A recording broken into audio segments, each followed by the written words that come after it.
All right, folks, it's another episode of America's Hometown Horror, and I am happy to be back. My name is Mike. I am your host. To you, I say good evening and happy spooky season. And as always, we have another jam-packed episode tonight, so why don't we jump right the fuck in? And first and foremost, let me get this housekeeping stuff out of the way, because we truly do have a lot to talk about here tonight, and I am very, very excited to do all this. Here's where you can find us online if you're interested in that sort of thing. First and foremost, you can find us on our website, which is ahhpod.com. That's AHHPOD.com. You can also find us on YouTube, Facebook, Twitter, and Instagram. Just search for America's Hometown Horror or Hometown Horror Pod. You'll find us. We'll pop right up there. And if you're so inclined, you can also email us at hometownhorrorpodcast@gmail.com. And I would be remiss if I did not mention our two partners, first of which is Horror Facts Magazine. You can find them at horrorfacts.com, and it's a great resource for any horror fan. If you're interested in news, reviews, and podcasts just like ours, head on over to horrorfacts.com and check them out. Subscribe to them on all their social media platforms. You will not be sorry. And last but certainly not least, we are now partnering with Fangoria, the first name in fright since 1979, to give our listeners an exclusive 20% discount on all things from the Fangoria shop. So that includes first-time magazine subscriptions and any merch. Head on over to shop.fangoria.com/hometownhorrorpod or use the code hometownhorrorpod at checkout for an exclusive 20% discount on any merch. Treat yourself to some merch from Fango. So, with that being said, and now we have that all out of the way, thanks again for checking back in with us. Let me say hello to my co-hosts. Kat is off again this week, which more on that, as I do have a bit of an announcement. But I want to say hello to Matt and Andrew. Guys, what's up? Hey. What's up, buddy? Hi. How we doing? We're doing fantastic. Excellent. And I also would like to introduce to our listeners a longtime friend and supporter of our show, a guest that I've been trying to get on for a while, and I'm happy to say that Matt was able to make this happen. Say hello to our buddy Justin McLaughlin. Justin, what's going on, pal? Yo, what's happening, guys? Not too much. Hanging out. Super excited to be here. Awesome, man. We love guests that are excited, and it's good to hear your voice. And like I said, we do appreciate all the support that you've given the show over the years that we've been doing this, which is crazy to say because we're coming up on 3 years. But you've always been very supportive of us, and I'm happy to finally talk some horror with you. So welcome. I appreciate that very much. Real quick sidebar while I can. You guys are one of my favorite podcasts, and I work a job that is absolutely miserable at times, so I appreciate it. Keeps the day going by pretty quickly. Hell yeah, brother. Well, glad we can accompany. Super nice of you to see. Yeah, and I was going to say, typically some people may say that flattery will in life, but I will say that flattery will get you plenty far on this podcast. We enjoy having our ass kissed, so thank you very much. Yeah, we do appreciate it. That's great. So real quick, I did tease a little bit of news with regards to Kat. Over the last couple of months, she hasn't been on the show as frequently as she usually has. And you may be saying to yourself, what the hell is going on with that? You also may have put two and two together. But I am happy to say that, first and foremost, Kat is doing fine. She's, in fact, doing great. And I am happy to announce that Kat and I have a new addition to our family and the newest fan of America's Hometown Horror Podcast. We have a little daughter that was born last week on October 13th, which is why neither of us were on board last week. And, Kat has not been on as frequently. She's a trooper. She's a warrior. She did a great job. And we're beyond thrilled. And so wanted to get that out there in the ether. It's something that I've been, kind of holding in for a long time. So we're very excited. Oh, yeah, buddy. Yeah, congratulations. That's awesome. Thank you.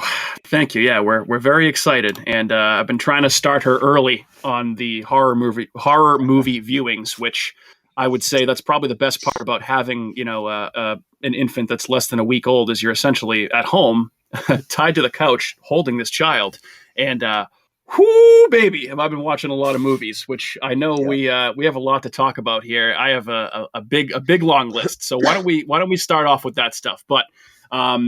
Obviously, we're in the middle of October here, and there's a lot of stuff to watch. So by the time you hear this episode, listener, you'll be able to watch all of the following new things if you're interested in them. First and foremost, an exclusive to Shudder. And as of this recording, I've already seen it, and it's fucking unbelievable. So more on this in a second. But VHS 99, which is the new installment in the VHS franchise, they're all found footage shorts, and this movie is incredible. So I'll get to that. You're also going to be able to watch the latest offering from Guillermo del Toro, which is called Cabinet of Curiosities, and that's going to be on Netflix next week. Or when you hear this podcast, it'll be available. Looks awesome. So, also, if you're a fan of American Horror Story, you'll be able to watch the latest season of American Horror Story, which is American Horror Story New York City. Cool name. I guess maybe I'll check that out whenever I have some time. And there's another exclusive coming to Shudder that I thought sounded pretty interesting. Matt, I don't know if you've heard of this, Justin or Andrew. This one's called Slashback, and it is a Shudder exclusive alien invasion movie that I thought looked kind of cool. Okay. I have not heard of that. Oh, Sounds pretty no. awesome. Okay, so I guess it takes place in like Alaska. So it's like way up north in like the Canadian Alaskan wilderness. So it sounds like it could be pretty interesting. So I definitely want to check that one out. But yeah, all of those new things will be out by the time this episode drops. So exciting. And then obviously, I know we were all kind of chatting about this beforehand, but lots of things to discuss in the watching department. So would anybody like to kick this off? Matt, Andrew, Justin, I'll defer to you guys. Don't everybody speak at once. I have a lot, so I'm I have a small list, wavering so my first move. Yeah, Andrew, you want to go first? Yeah, I'll go quick. So I watched Lux Eterna. I knew Matt would like that. It's a Gaspar Noé. Un short film de film. Gaspar Noé. I think it's like 50 some odd minutes. It was interesting. Not exactly what I was expecting. Visually very well done. Interesting concept. Little lacking in it's not really horror. I mean, it's an interesting kind of like dialogue about how women are used in Hollywood. At least that's what I got from it. I thought it was good. Again, not what I was expecting, but Matt, you've seen that, right? Or have you? Yes. Not? You have? What do you think about that? I thought it was cool. The ending's crazy. The strobes and everything. Seeing that in theaters would have been that could have been potentially extremely overwhelming. Yeah, it was a little. I had to look away a few times watching the end of that. I was like, how long is this going to go on for? Like, if you have epilepsy, don't watch that. Ever. Yeah, like that'll give you a seizure. Yeah, 100%. It almost gave me a seizure, and I'm not. That was good. And then, so I was watching, of course, the 100 scariest movie moments, and I got to the Omen. You're finally caught up, huh? Like, yeah, I'm all caught up now. And I got to the Omen, and I forgot how brutal some of the kills were in that movie. So I was like, I gotta watch this movie again. And that movie is just so good. Just that one scene where the guy gets beheaded by the sheet of glass is just phenomenal. Like, talk about one of the best death scenes in a movie. So good. I agree. The movie rocks. It does. Yeah, love the Omen.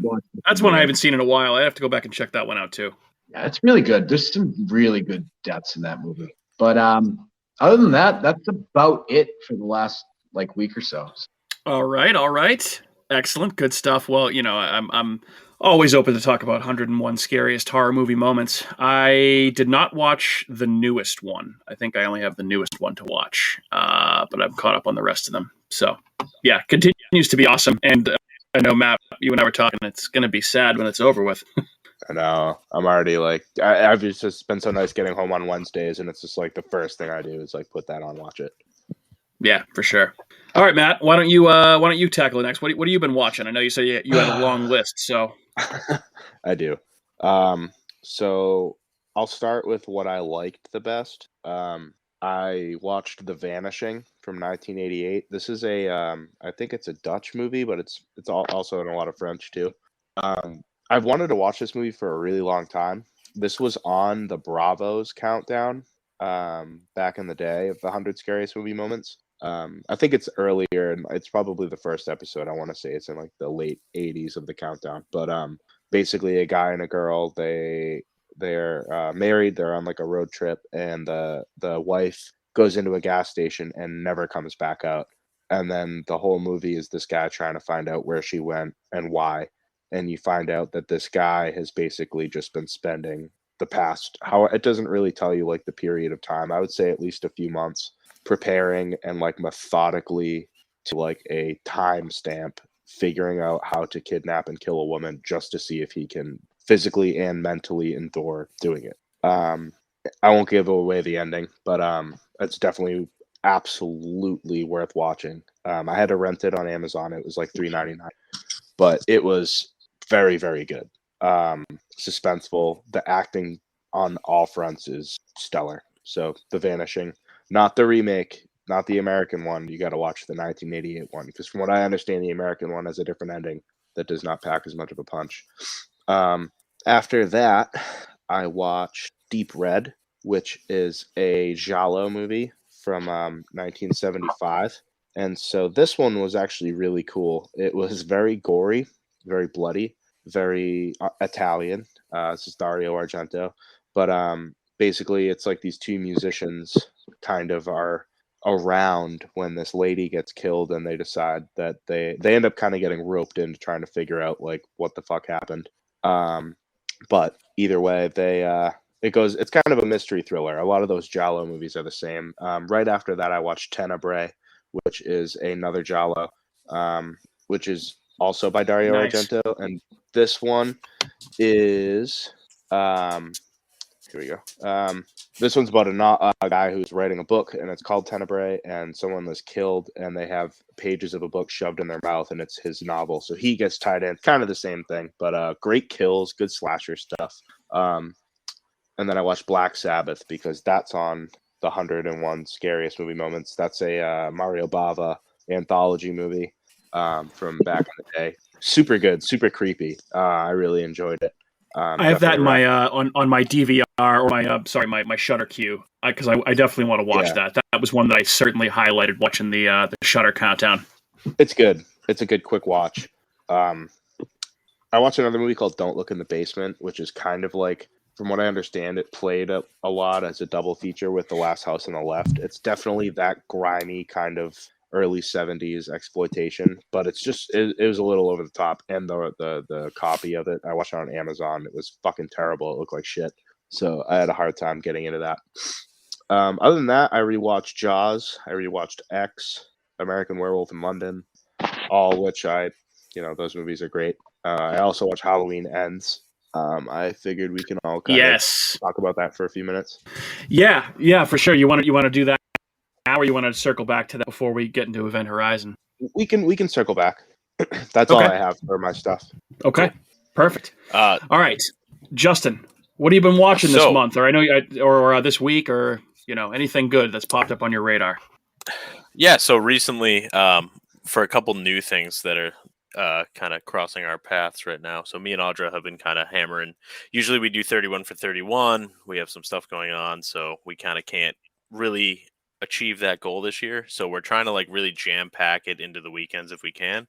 But The Wolf of Snow Hollow we watched, which I believe you guys have recommended before on here. I loved that movie.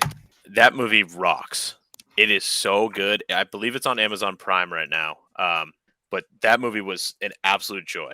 We both loved it. It doesn't take itself too seriously.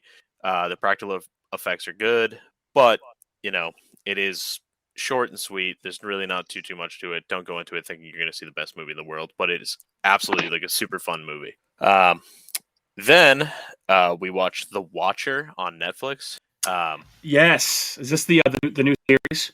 Yes, so it's a new series. It's about 7 episodes long. They're all roughly between 45 and like an hour and 5 minutes long. So it's nothing too crazy.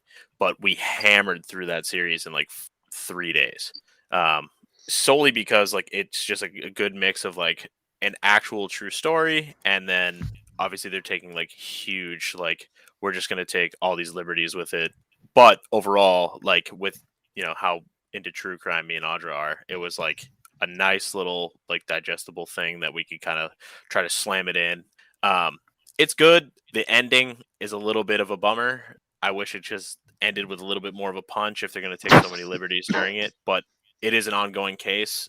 But they are very candid about that pretty much constantly. And also this is like an older case that happened, but it's just kind of nuts that this, like, most of this actually is a real thing that happened to a family in like a multi-million-dollar home. So you're like, what, like, what is going on? So it definitely worth it the is. watch. The ride was But great. sorry.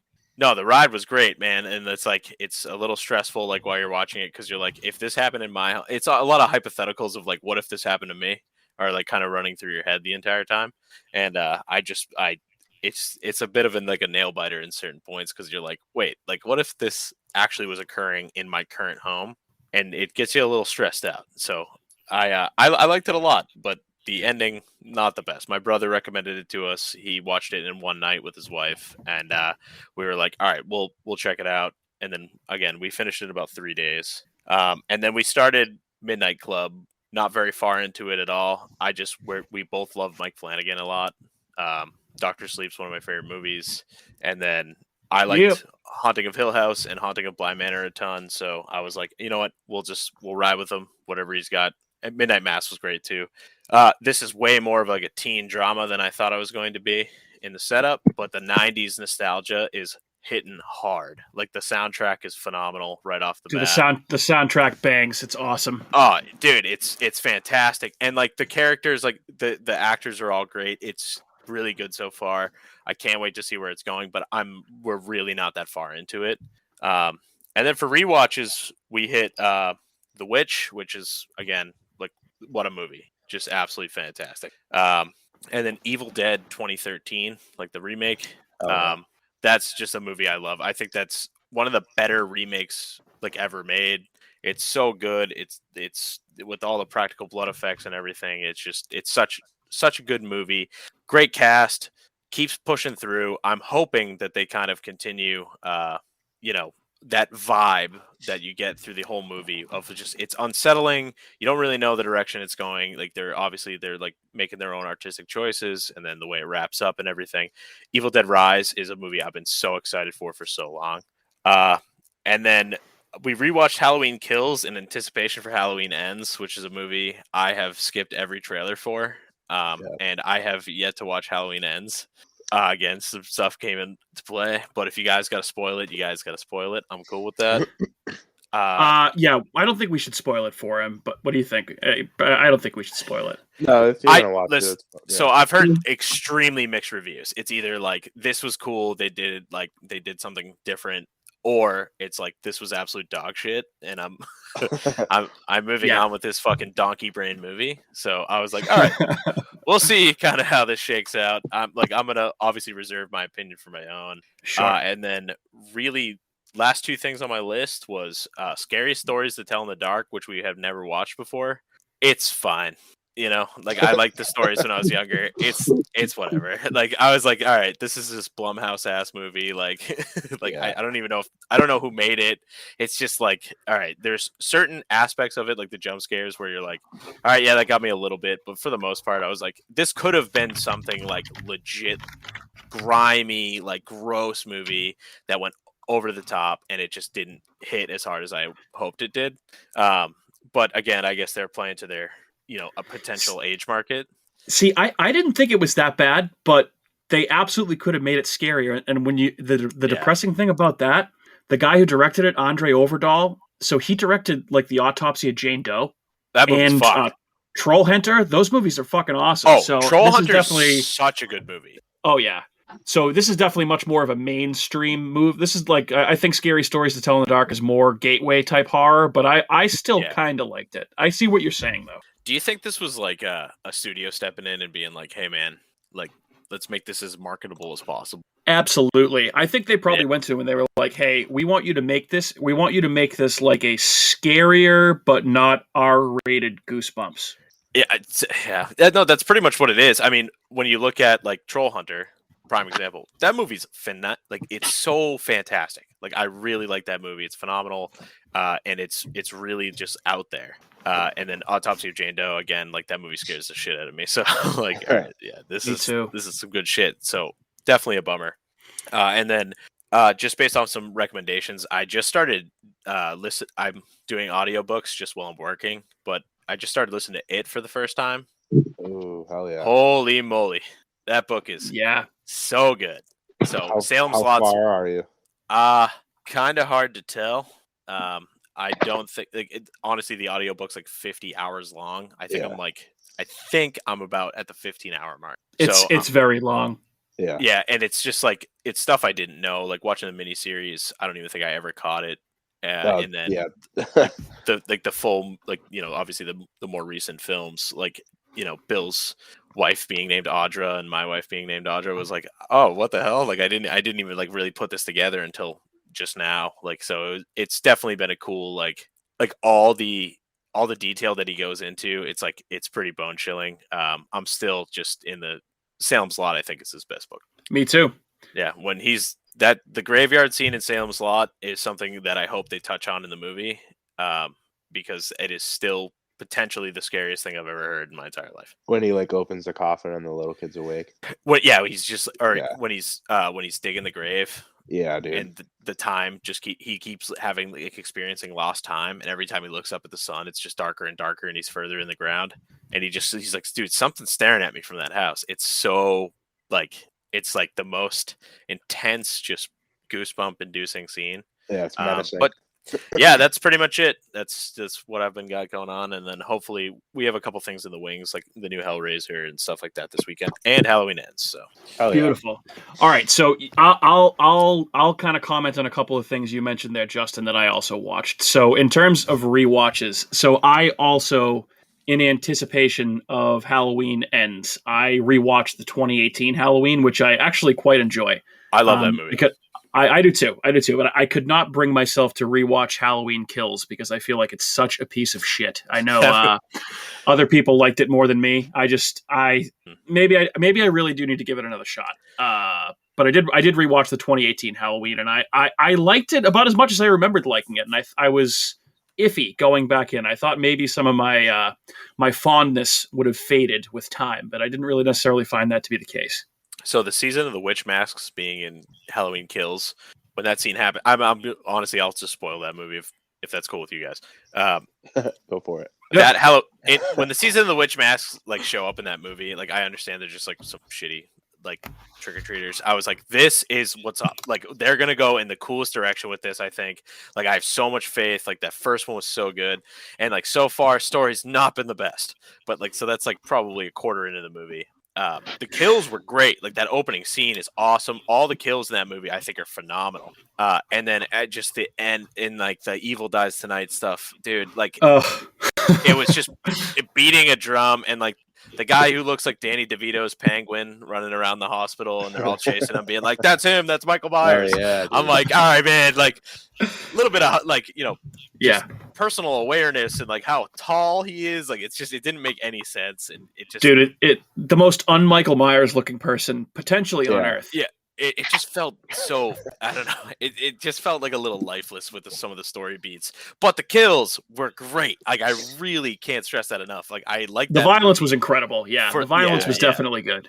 And I actually, so the flashback scene at the beginning was pretty cool. I thought that was well done. It was well done. I enjoyed really that. Good jump scare in there too. That gets me still to this day. Like every time I watch it, I'm like, Jesus. Yeah. All right. So I guess, Justin, I want to keep this spoiler free for you because it sounds like you're pretty amped to see Halloween Ends. And Andrew, did you have a chance to watch Halloween Ends yet or no? Unfortunately, I have not seen that yet. As much as I really want to, I haven't seen it. So, all right. So I guess I'll keep it vague. Matt, I think we probably have slightly different opinions on this. I actually enjoyed it. I was very surprised. And and Justin, I know you mentioned this before. I definitely give the filmmakers a little bit of credit for doing something different.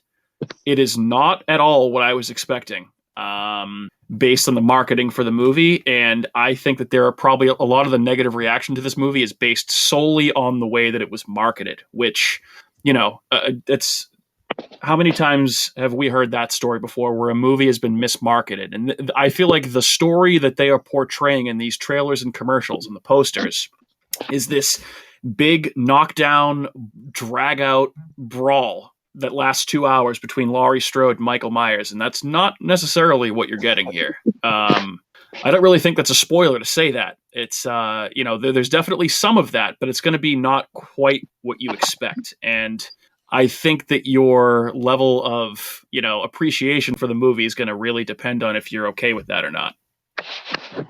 Now, Mike, that makes me wonder, do you think I'd like this movie then? I do actually think that you would like this movie, Andrew, yes. Because as someone that my favorite Halloween movie is Halloween 3, that kind of sounds like it's more up my alley. So this is definitely nowhere near as weird and awesome as Halloween 3. So wipe that notion from your mind right now. It's definitely trying to be different. I feel like they just, they captured some sort of weird lightning in a bottle with Season of the Witch. And this is definitely not the same level of quality, but like I said, I do appreciate that they were at least trying to do something new with the whole, Michael Myers experience. So your mileage may vary. I liked it more than I thought I was going to. Matt, what did you think about it? So I thought that this, as a movie as itself, it wasn't bad. Like, I just think that this should have just been its own movie that had nothing to do with Michael Myers or Halloween or that franchise, and it would have been fucking rad. But that's not what happened. So it does have to do with Michael Myers and Haddonfield. But I did read some stuff, basically, and it almost kind of what I was reading, and basically what was it David Gordon Green, what he was going for. It was almost kind of, I don't want to I'm trying to think of a way to word this that it's not going to make it spoilery, but it almost has like a Stephen King story element. Fair. That's in fair. terms of how, you know what I mean? It's like there's like something that's up with like the town itself, kind of like because even in Halloween Kills, you have like this like mob mentality thing that goes on.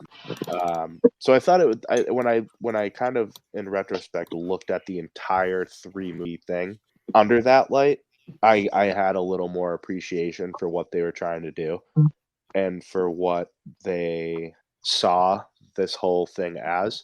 But again, having it go like the direction it went, I was like, that kind of stinks. Like, now that's me thinking of it from like Halloween 1978 point of view into this. So I was a little bummed out by the direction they went, but by no means would I say that it was like an awful movie. I think it hit its marks. There was cool parts to it. It was entertaining, but I just, story-wise, in terms of the whole entire Halloween thing, it didn't. Sure. I could certainly understand that for sure. And I think that if we didn't live in the, environment we live in now, where everything needs to be a franchise, everything needs to be a trilogy, there needs to be sequels, like they really could have turned Halloween 2018, Halloween Kills, and Halloween Ends. They could have condensed that into like one really long movie if they really wanted to. Or two like pretty long ones. Yeah. It's the Hobbit syndrome. Right. So I don't know. I definitely I enjoyed it more than I did Halloween Kills by a pretty good fucking margin, I think. So yeah, maybe I'm in the minority there. It's getting its fucking dick kicked in on Rotten Tomatoes right now. Smashed. Like man. Like a lot of my Facebook like friends, just people I work with, are like, that movie sucked ass. So I was like, oh, okay, so it's a Peacock watch instead of going to the theater. I see. Yeah, I definitely watched it on Peacock. Now I think that as seasoned horror fans, that you may enjoy this a little bit more, because I feel like the people that are the more casual horror fans that want to go to the theaters to see Michael Myers kill a bunch of babysitters, or, see him fight with Laurie Strode for 2.5 hours. If you're a more casual fan, that's probably what you want.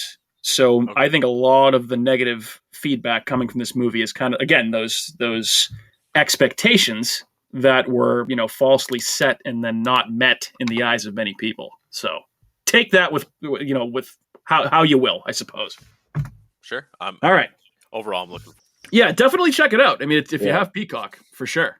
And I mean, there's definitely worse ways you can spend 2 hours of your time. I'm gonna hit it with the free trial, and then I'm gonna just dedicate my money towards Shudder, because we still don't have Shudder. There we go, baby. Yeah, you need Shudder. You need Shudder for sure.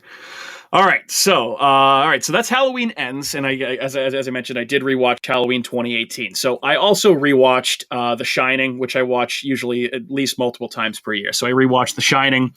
right after my daughter came home. I think that was one of the first movies that I put on. Actually, Andrew came over to see her, and I took a fucking incredible picture of it's Andrew holding my daughter with Jack Nicholson's face on the TV directly behind him, and they look like two it's you have to see it, but it makes Andrew kind of look even more insane than he actually may already be. It was pretty fucking funny. So that was quite the photo you took. I feel like if Bridget okayed it, that would be like my profile picture. But yeah, I'm sure she probably wouldn't have an issue with it. But yeah, so I watched The Shining, and then Matt, I checked out for the first time in a long while. Abbott and Costello Meet Frankenstein, because I know we were talking about that in a podcast, and man, what a good time that movie is. I mean, that movie's awesome. Yeah, just a lot of fun. If you want to just turn your brain off and watch like an old school, like black and white, like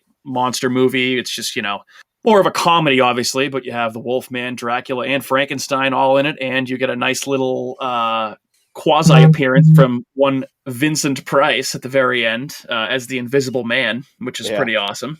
That was one final good evening. That was my first fucking dabble, dude. That was my first hit. Yeah. So that was great. I was very happy that I went back and rewatched that. I was thinking of you when I watched that, Maddie. So thank you again for bringing that to my attention here. Oh, yeah. All right, so let me fire through some of these here, because I have some stuff that I'm like really, really excited to talk about. So. Justin, just to go off what you were saying, so we were up, Kat and I were just literally watching TV, and we were up between starting either the Midnight Club or the Watcher, and we opted to start the Midnight Club first. So we're about an episode and a half in.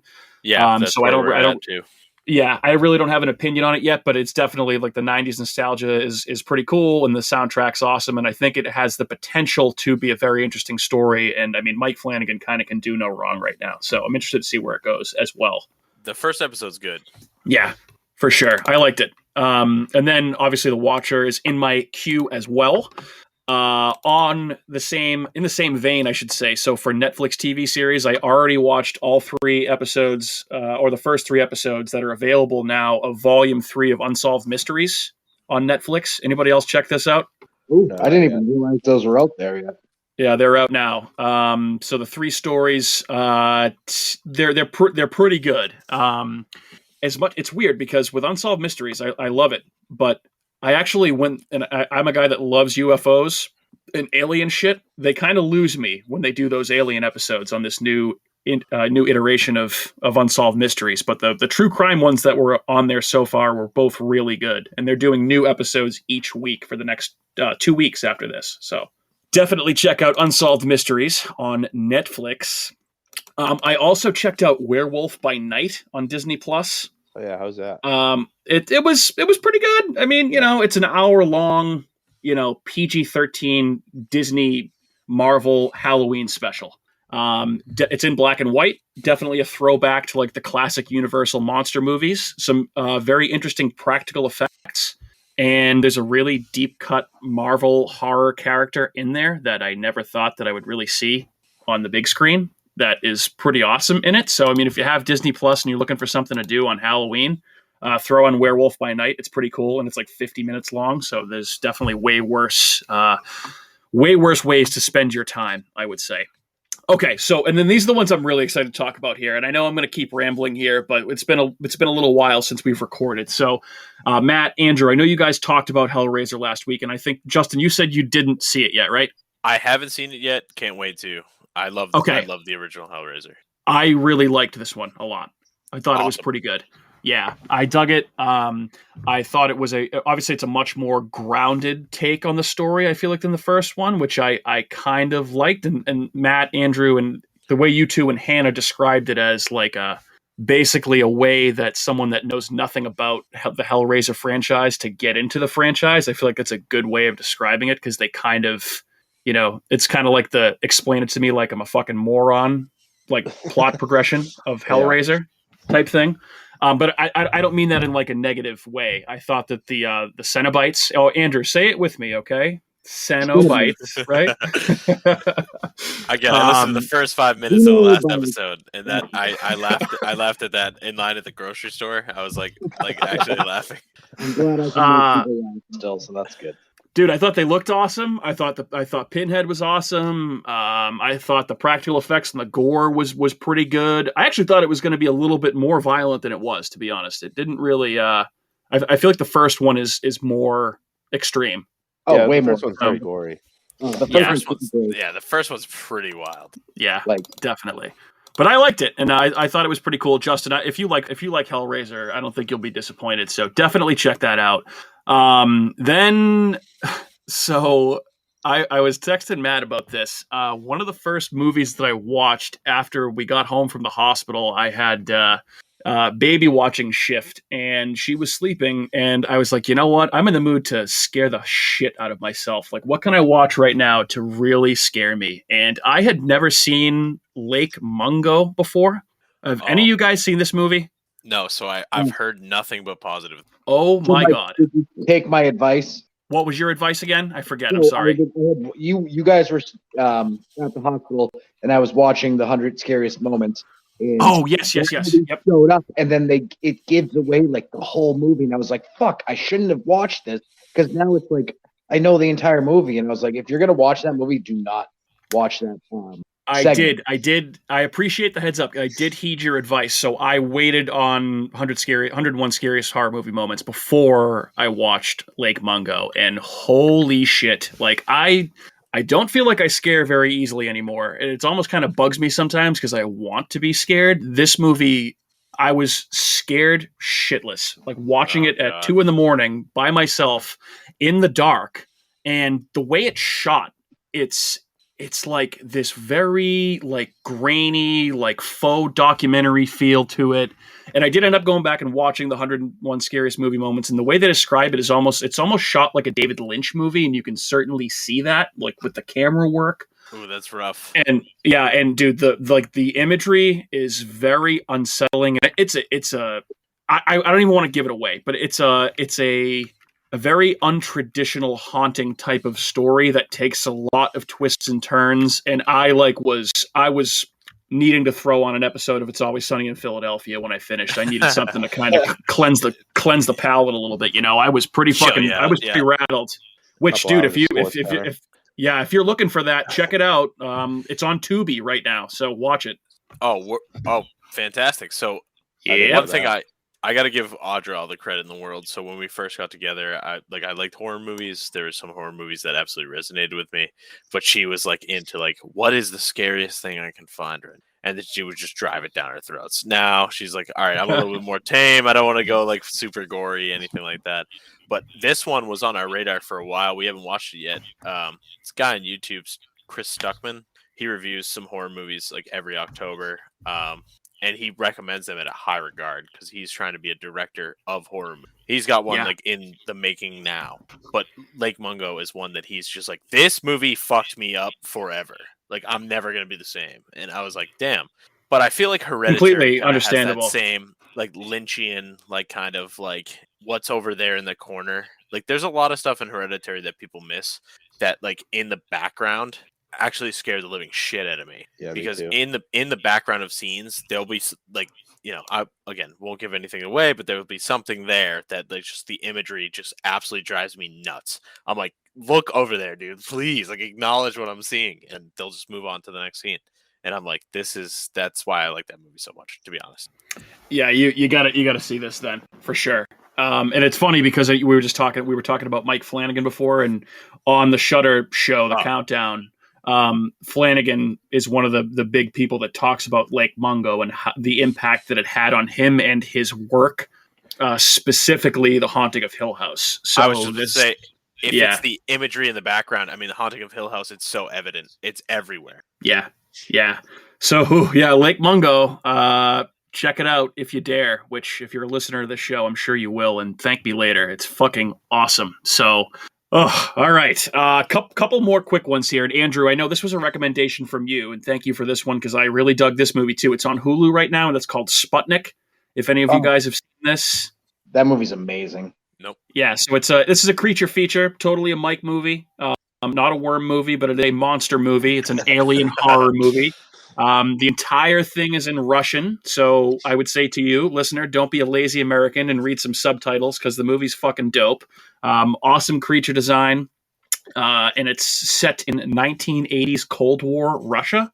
Very, very cool movie, and a very different take on the alien body horror genre. So definitely check out Sputnik. It's one of those movies that just flies under the radar. I feel like I think I watched it like 2, maybe 3 years ago, like right when it had first come out, and it was like I was just like blown away by like just the general story plot of the movie. It was like I haven't seen like a movie like this before, and just the way that they did it was just perfect. It was so good.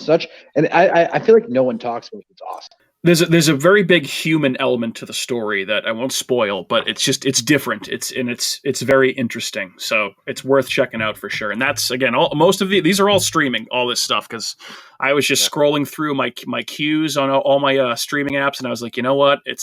Now's the time to stream all these movies, babies. So let's fucking go. What was this on? Sorry, it's on Hulu. Hulu. Oh, great. Yep. So check that out too. And then Matt, I'm sure you probably want to comment on this too. So and I would recommend this would be a good double feature if you're looking for if you're looking to watch a couple movies in one night. If you're looking for some found footage horror. So I did get a chance to check out Deadstream, which is now streaming on Shudder, and I also checked out Dashcam, which is streaming on Hulu. I watched them both in the same day. And I know you had some thoughts on Deadstream, Matty. Yeah, Deadstream. It kind of annoyed the shit out of me. The guy in it, but like then eventually it kind of gets to where I wanted it to go.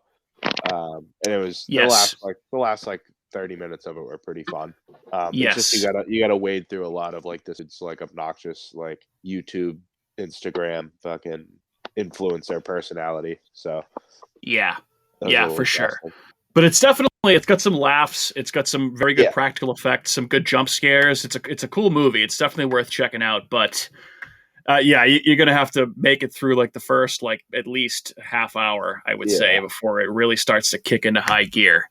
But it's cool, and I feel like the way you described it, these comparisons are out there. But it's like almost like Blair Witch meets like The Evil Dead.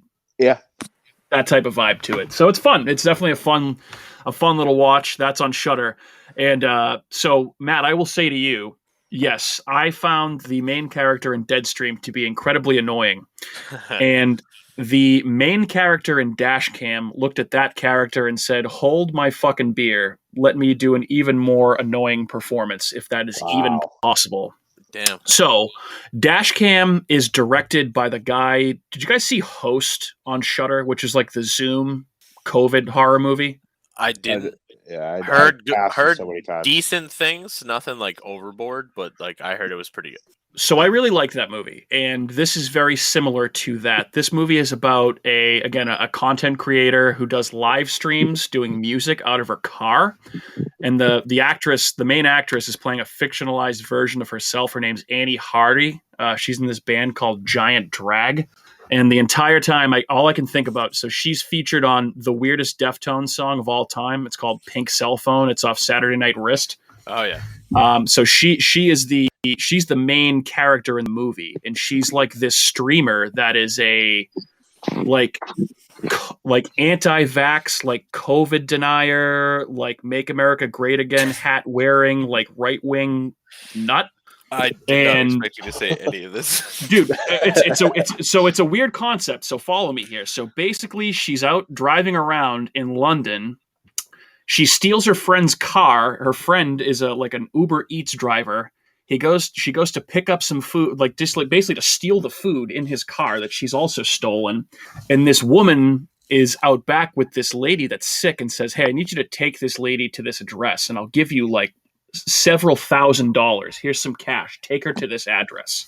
And essentially the rest of the movie is her phone mounted to the dashboard of her car, streaming the entire thing, and it gets absolutely fucking bananas. But you need to make it through about a good half hour, 40 minutes of bullshit to get to the point where it gets worth the investment. Okay. Yeah. So I think Hulu? I liked it's on Hulu. I think these are of about the same level of quality because the endings are both absolutely bananas. They're very similar movies. Okay. I'll have to watch Host. Host was good. I liked Host Yeah. better than both of those movies, Deadstream and Dashcam. So, all right. So that's Deadstream and Dashcam. And all right, my last recommendation. And I had a bold statement out in the group thread this morning that so this is available. Right, I know the day we're recording this episode's not going to be out. You'll hear it a few days later. It's available now. I have for a long time, I've been shouting my fandom for the VHS series from the rooftops to anyone that'll listen. And the latest installment, VHS 99, is out now. And I watched it today, again, on night shift duty with the baby. And oh my God, this is my favorite horror movie of the year. I think. Wow. Hands down. Yeah, it's heavy. Damn. It's a bold statement. I think that Nope is a better made movie. I was about to say Nope came out this year, dude. Like, yeah, it's a. So this is my personal taste. I think if you were to watch this movie, you would understand why. Because there's 5 segments, they're all different and they're all insane, and the effects. This is definitely the one with the biggest budget and the most out there weird stories. And they all hit on different levels. So obviously, people are gonna. I just prefer this movie personally to Nope. But I mean, it's like a 1A 1B scenario. But what I'm trying to say is that you need to check this movie out. And if you haven't seen any of the other VHS movies, that's fine because again, they're all anthologies. Each segment is different. So you can really just jump in wherever you want. And, they're all pretty goddamn good. But the last 2 that have come out, so the most recent one, VHS 99, and the one that came out last year, VHS 94, that one's also excellent. And they're both on Shudder right now. So go watch. I got to say, Mike, I'm not the least bit surprised because your love for the VHS movies is higher than anyone I know, which is nothing wrong with that because those movies are fucking awesome in general. I didn't realize there was another VHS movie coming out, so I'm actually excited to watch this now.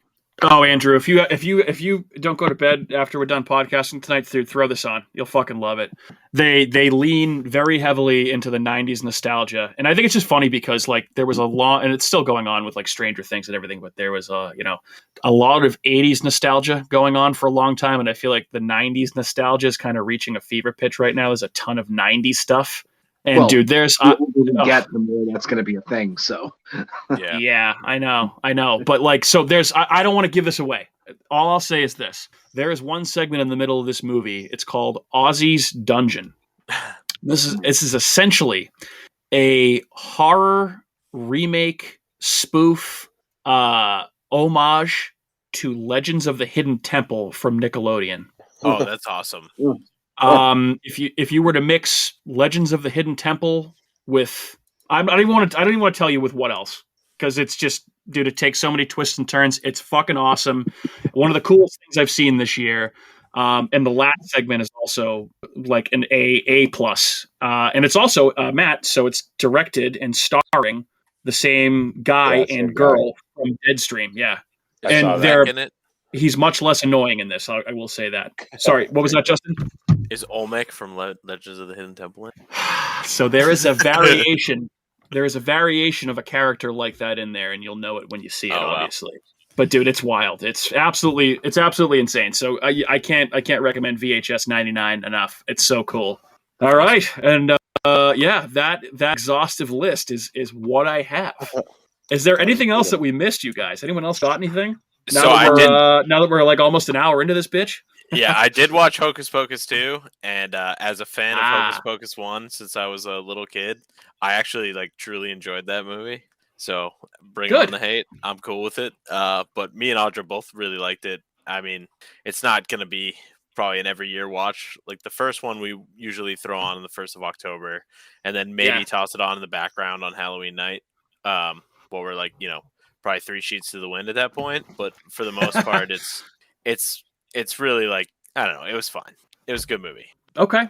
All right. Yeah, I know. Cat liked it, didn't love it, and I kind of felt I was not a huge fan, but I appreciate that you liked it though. Yeah, didn't love it, liked it, but it's something that they did. I get it, and they're definitely appealing to a younger audience. It's a movie that got made for people to watch, for sure. Okay, well, I think if that is it, why don't we take this opportunity? Sorry, what's up, Andrew? I just had one question. So I haven't seen the Netflix show The Watcher or anything about it. I was just curious if that has anything to do with the 2000 Gem starring Keanu Reeves. I don't know if you guys seen that movie. No, unfortunately, no. Yeah, right? If only Netflix would, reprise this absolutely perfect role. But no, unfortunately, it's about a couple letters being sent to a multi-million-dollar mansion in New Jersey.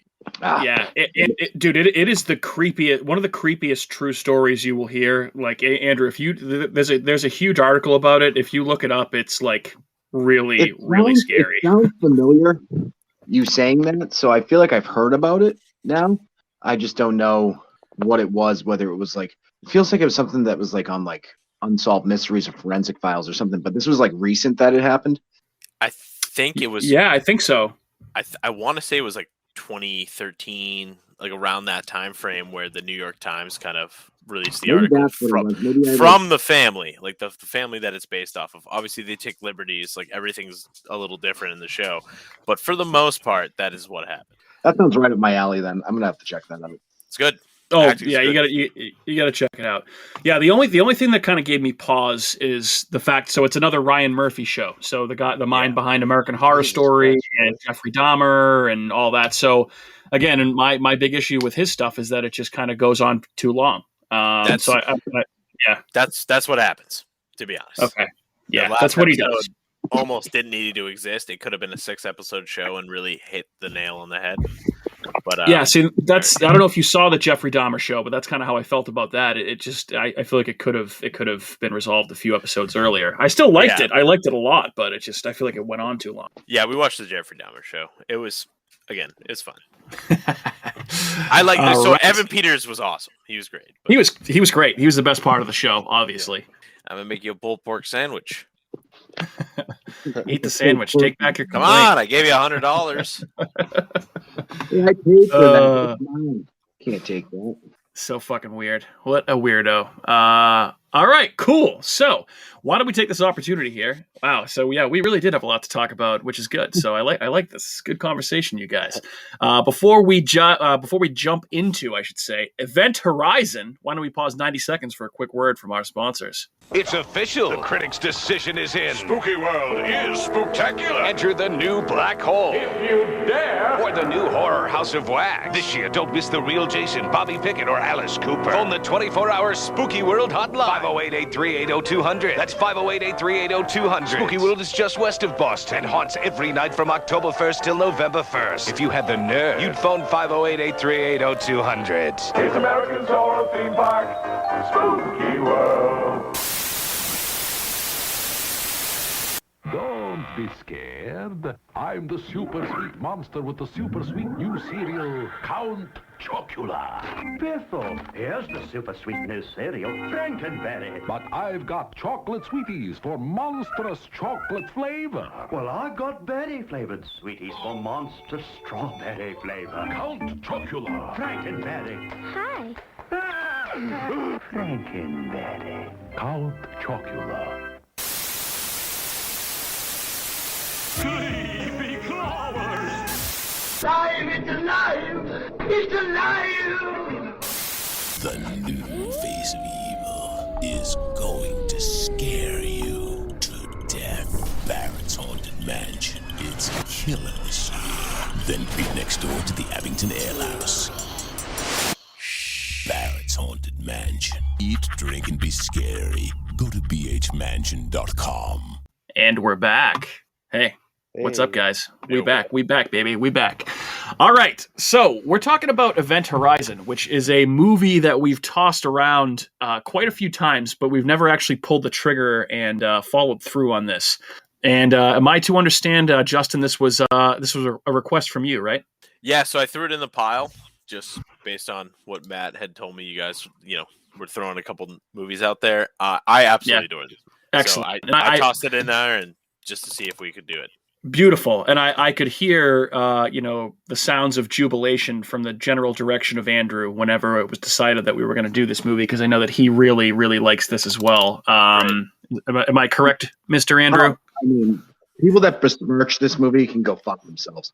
This is probably Sam Neill's best role ever. This movie is so underrated. Yeah, I would say Andrew loves Sam Neill, and rightfully so. Sam Neill's a great actor. So, and this is dude, hell of a role in this movie. So, all right. So, with that being said, Justin, you are our guest. I will give you the floor, my friend. Talk to me about Event Horizon, why you like it, why you picked it, and why people are still calling this one of the biggest cult classics around 25 years after its initial release. 100%. So, when I was a young buck, before like I really dove super deep into horror, like obviously the classics were always there. Friday the 13th, Nightmare on Elm Street.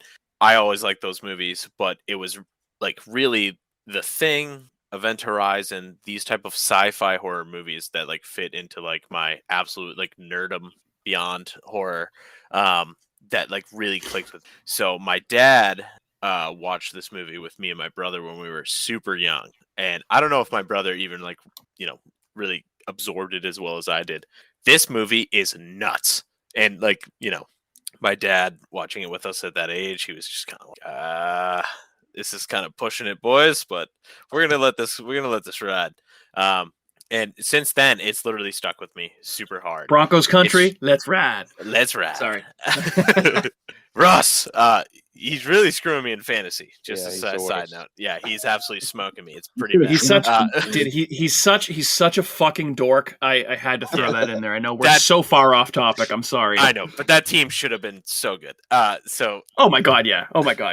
Besides that, the movie itself, it hits so hard for me. I think it's so scary. It's so like it kind of feeds off that.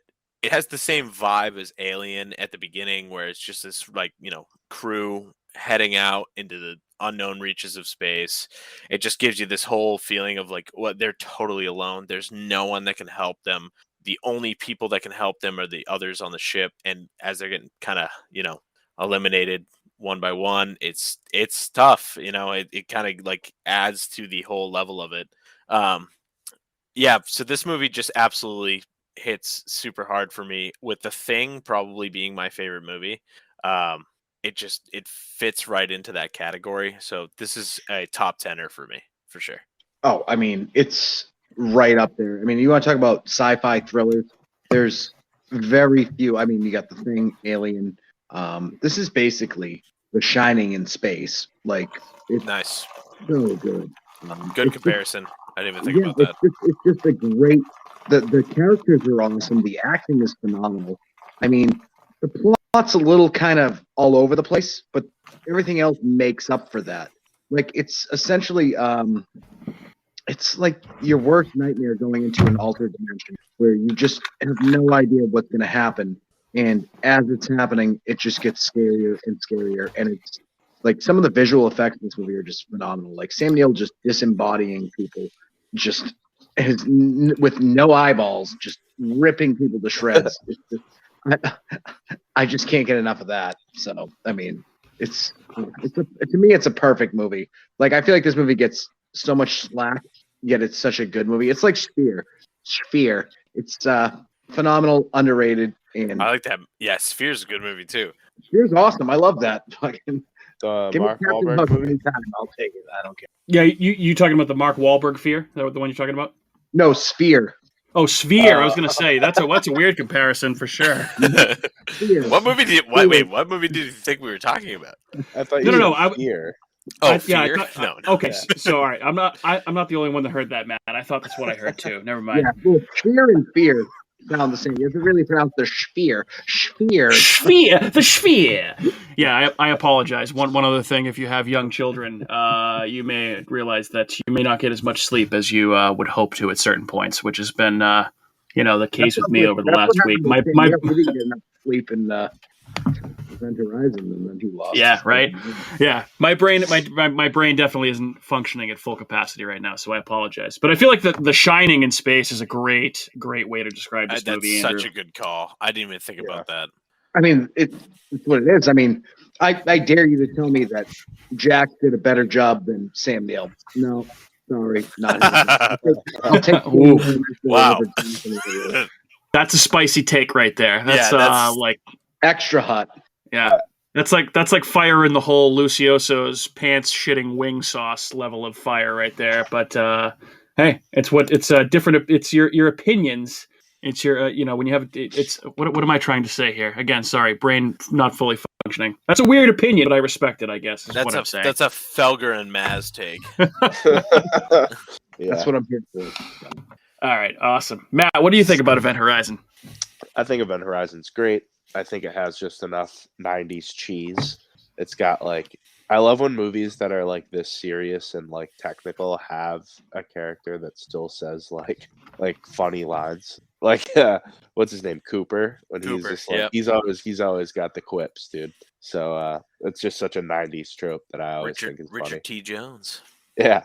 And Andrew, I will say, if you think this is Sam Neill's best movie, then I challenge you to watch Possession from 1981 and then tell me it's his best movie, because that is a Sam Neill performance that is unmatched. See, I don't know if I've seen that one. You would know, dude. It's a wild movie. Possession. He's been in so many good roles. In the Mouth of Madness, obviously. Yeah. Oh, and the Mouth of Madness is great, dude. Don't forget Sam Neill. Sam Neill played Damien in The Omen 3 too. Yep, and he was the dude in Jurassic Park. Wait. But anyway, Event Horizon. I love that it has these very quick glimpses into just complete and utter horrific chaos. I guess there's a bunch of footage that is lost that they had that was more of those clips of looking into this hellish disaster that was the Event Horizon before they got there, and it's gone. I don't know what happened, but they were I read an article about how it's tragic that they will never be able to put that on to a watchable vessel. So yeah, so I'm glad you actually brought that up. So I guess when I was researching this a little bit of the trivia about this movie, I saw basically I guess the initial cut of this movie ran for over 130 minutes, and it was so graphically violent that not only did the studio say no, we're not doing this, but apparently the test audiences did not respond to it very well either. Which, I mean, what a bunch of pussies! They should have just sucked it up and released it. But yeah, I Terrifier 2. Yeah, right. Did you see that there's a petition going around to get Terrifier 2 banned because of the level of violence in it? Oh man, I haven't even watched it yet. That's driving me nuts. That to go F themselves. It's not that bad. Yeah, I mean, I've watched some pretty wild things. I still haven't seen it, but have they seen? It's a movie, man. The original movie, because there's no more gruesome of a scene than in the first one. What's the first appearance of Art the Clown? It's All Hell's Eve, correct? I mean, even that is ridiculously violent. So yeah, that movie's insane. Let's take a breath. It's what you're getting into at this point. That's the same thing as those people that faint at movie screenings. Stop being the world's biggest loser ever. Be able to watch a movie without fainting. You shouldn't be at a screening if you're going to faint. I'm sorry. Yeah, you need to be a little bit aware of your surroundings and kind of have a fucking clue as to the movie that you're actually seeing, So I'm looking this up on YouTube right now, and I am seeing Event Horizon deleted scenes, Event Horizon banned scenes because of excessive blood. I could have sworn that I had seen these at some point in time, but there was basically, I remember it was a gigantic blood orgy and all kinds of really fucked up shit. If I remember correctly, there is somewhere a director's cut of it. I don't know if that's just a kind of thing that people have pieced together with deleted scenes over time. I don't know if that was actual a full-blown sanctioned release from the studio, but I believe that someone has kind of pieced these together. And a friend of mine, my buddy TJ, had mentioned this to me when we were talking on the phone the other day, that the director's cut is absolutely bananas. And I was like, director's cut? I don't know if I've ever seen this. So I was kind of curious. But some of those deleted scenes, I could have swore I've seen before. I watched a bunch of them, and they're all just like again absurdly violent. It's just more time in that kind of chaos hell dimension that they've spent. Yeah, that sounds about right. And I feel like those are some of the more interesting scenes in the movie. It's just that depiction of hell. It's almost like something that you would expect, like it's very like, you know, Dante's Inferno, like different levels of hell and just like absolute depictions of torture and chaos and absolute pain and suffering. It's so fucking weird and graphic, but it's so cool at the same time. And I feel like this movie, very much so. Yeah, I think you can definitely, and it's actually funny you bring that up, Matt. So I guess Clive Barker was a creative consultant on this movie. Oh, no shit. I didn't know that. Yeah, let me see. I'll find it. Hold on one second. Yeah, that's why Andrew loves it so much. So I just like Unobytes and Xenobytes and Sunobytes and Cinnabons. Cinnabons. Here we go. Yeah, let's see. Clive Barker, whose 1987 movie Hellraiser was a huge influence on the film, consulted on the project during pre-production. So there you go. Yeah. It's I mean, like any piece into that hell dimension is just absolutely absurd. I mean, when they go back to it after they like kind of like put again, it's so funny the way like 1997 they're just like, let's just run this through a filter to every single like clip of audio footage, anything like that. The crew in the movie is just like, we'll just run it through a couple filters and it will clear up all the static and everything like that. And then it'll just be like a crystal clear picture of like a woman sticking her whole fist up a guy's ass and pulling his organs out. I'm like, all right. Like a couple filters cleared this up for you. Jesus. Yeah. Like, Jesus. Like, yeah. Brutal. But fucking brutal.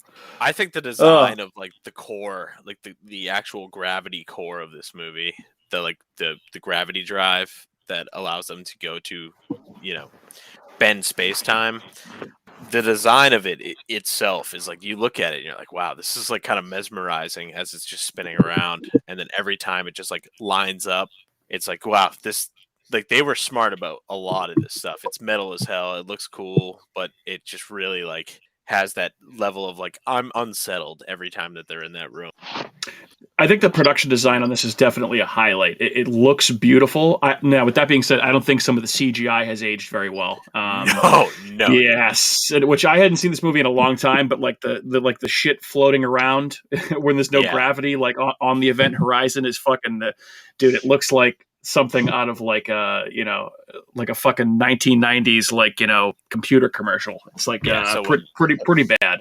When Justin, aka Baby Bear, is walking into that room for the first time, and he's like, "What's all this shit in the air?" And it shows it, and he's just like kind of waving at the air to like knock it off his helmet. I'm like, all right, this is brutal, dude. It just like looks like shiny globs of toothpaste all over the place. I'm like, all right, like this is this is not doing the best. And the one thing that drives me absolutely bananas in this movie is when sometimes people are punched or something is thrown at them and you get the actual like punch sound effect. I'm like, this is so unnecessary. None of this needed to happen in this movie. Like, I don't know why they're doing this. One thing that made me laugh about this. Sorry, go ahead, Matt. I was just saying that's just that like 90s cheese. Oh, for sure. Absolutely.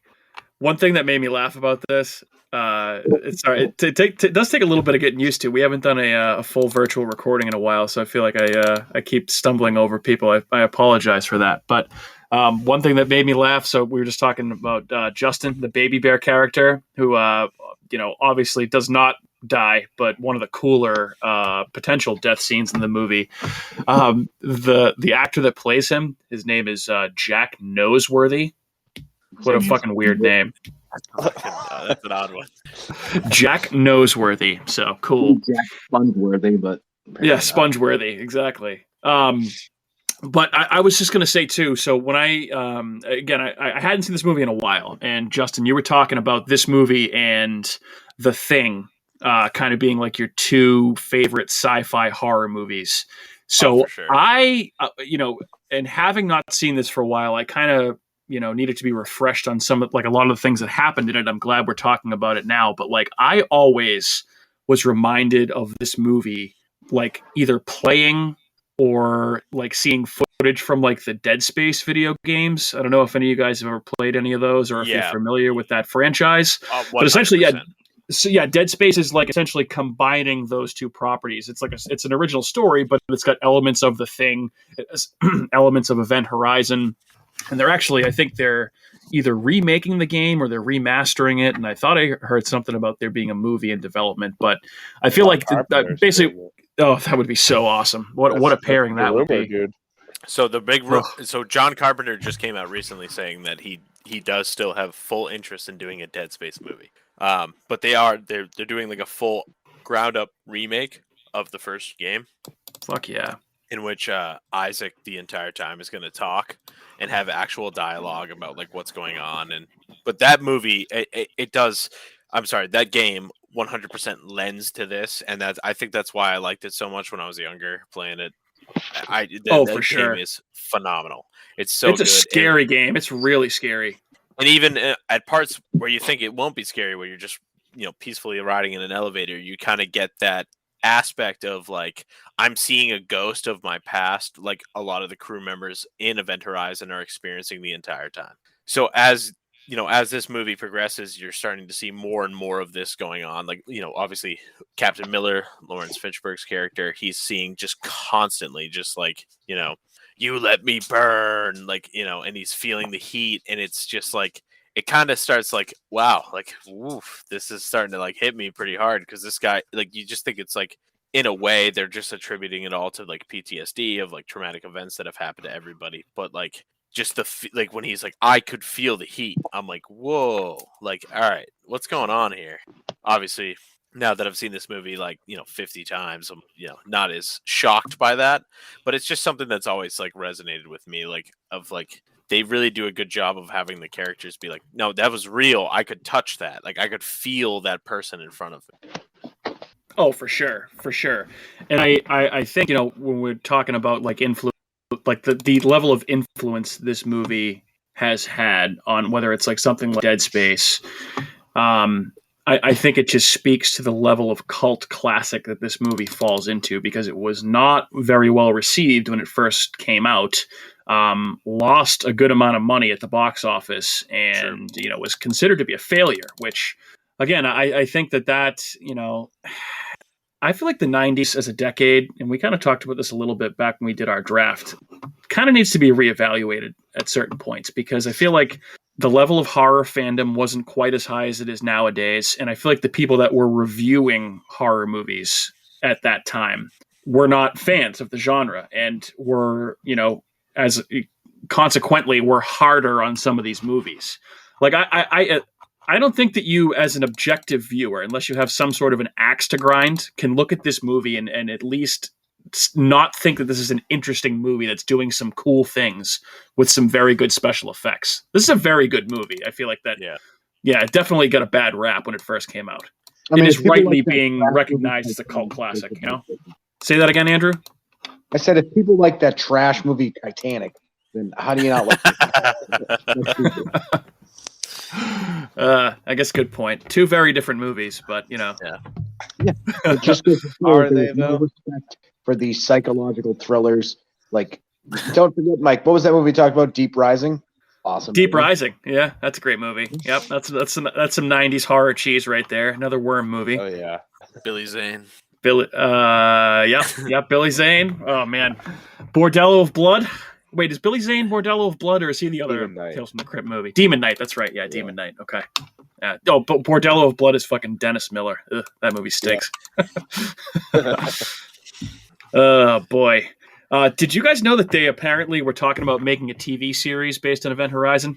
Yeah, did that I guess as recently as 2019 they were talking about this, and I guess Adam Wingard was going to be the guy to executive produce it. So he did. That was Paramount and Amazon were supposed to make that movie. I mean, yeah, sign me up for that. Adam Wingard's pretty good. He did You're Next. He did The Guest, which is an awesome fucking movie. I love that movie. He did the Blair Witch Legacy sequel, Godzilla vs. Kong, Death Note. He also was involved in some of the VHS movies, which, I've talked about those enough already today. Yeah, I actually liked the Blair Witch Legacy sequel. Not like a ton, but I thought it was pretty good. I thought it was pretty scary. I saw that in theaters. I thought it was pretty tight. Yeah, it's not a bad movie by any means. That's one should be thrown in some people's October rotation for sure. Oh, for sure. Faux show. All right. I would like more. I'd like more out of this franchise if possible. I would too. I feel like, obviously, like we said, so just to give you some numbers here, because I did make a point to write this down. So, okay, so this movie is written and directed by Paul W.S. Anderson, not to be confused, obviously, with Paul Thomas Anderson, two very different filmmakers. But Paul W.S. Anderson, you may know him. He's, I'd say, probably the most famous for directing the Resident Evil films, and he also directed the first Mortal Kombat film, which... You want to talk about 90s nostalgia cheese? Holy shit. I actually really enjoy the Mortal Kombat movie. But that movie fucking rules, and so does like the first 3 Resident Evil movies. So I think I've only seen like the first Resident Evil movie. I admittedly have not seen like any of those sequels. So like 2 kind of sucks, to be honest, but it's fine. It's still fun. But Afterlife, I think, is the name of the 3rd one. That one is like just balls to the wall action with just zombies everywhere, and I actually love it. And then they all get attacked by crows at one point, and I'm like, all right, this is kind of off the rails. Like all of those movies are off the rails, and you just got to treat them for what they are. Okay, all right. I mean, hey, shit, I'd go back and check those movies out. Obviously, the Resident Evil movies star Mila Jovovich, I believe is how you pronounce it, right? Mila Jovovich. My man Paul W.S. Anderson married to Mila Jovovich. Oh.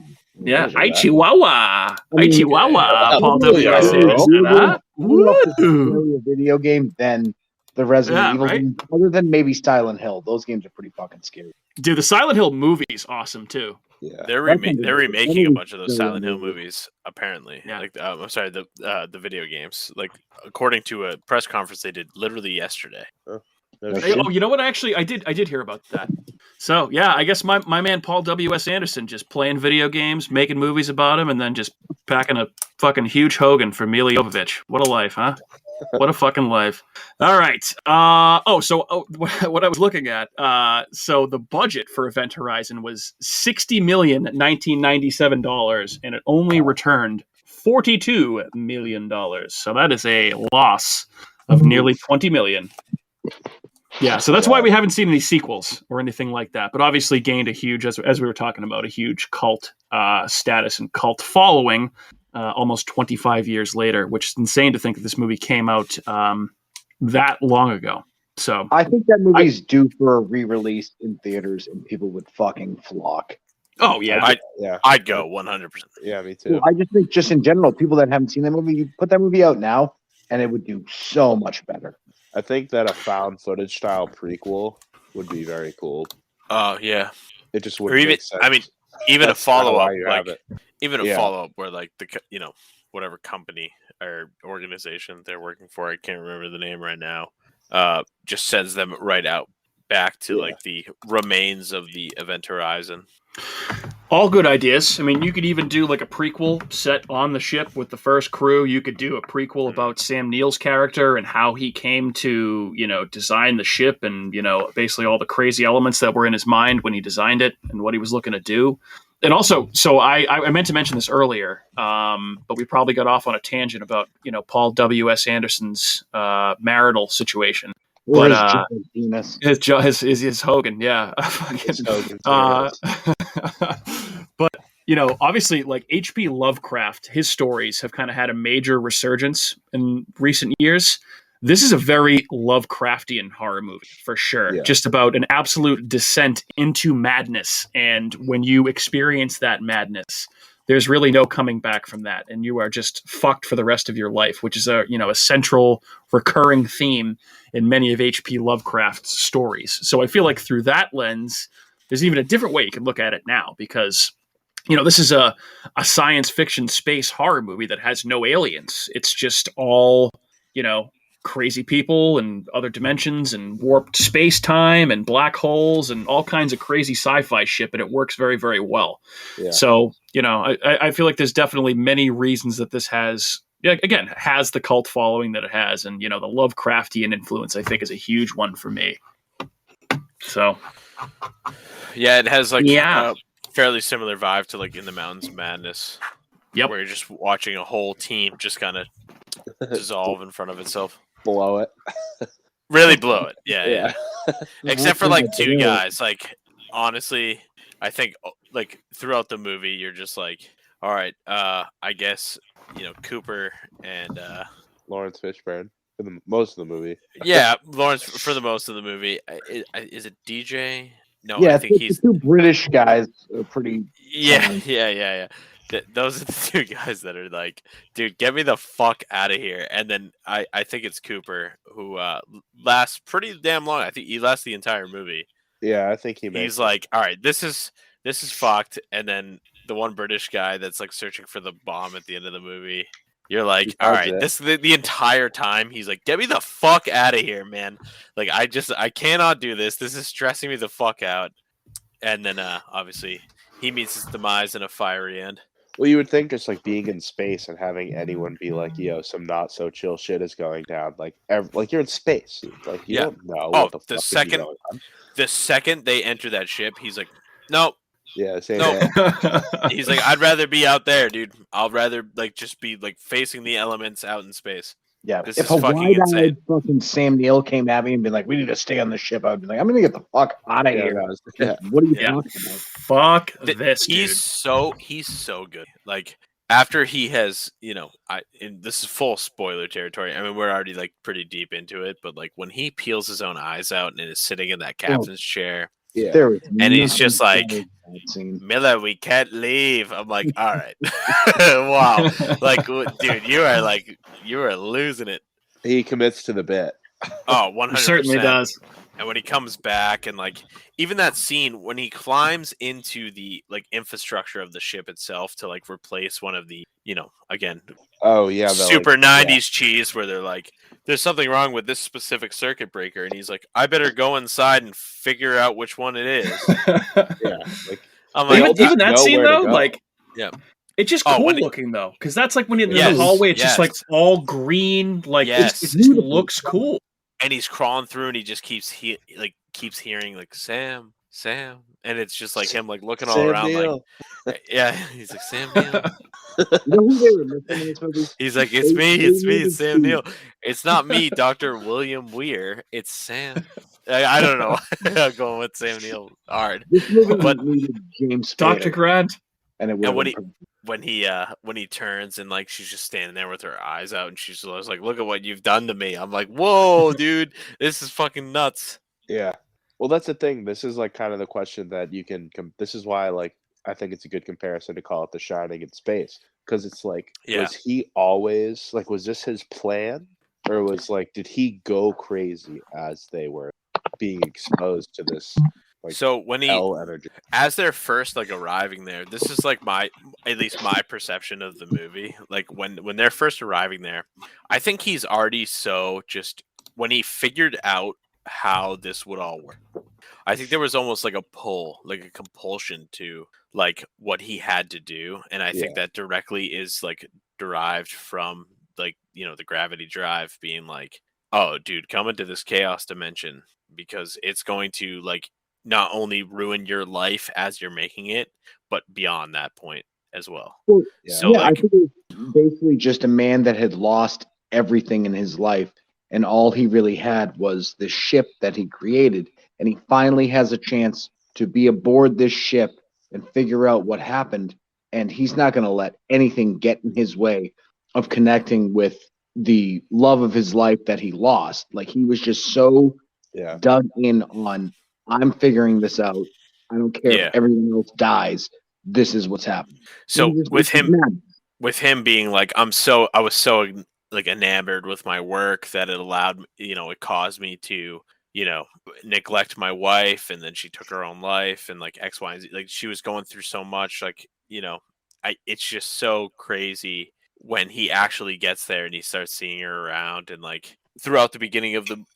So this is why I think like he was driven to it like beyond that, because I feel like she had committed suicide unfortunately before the actual work was done.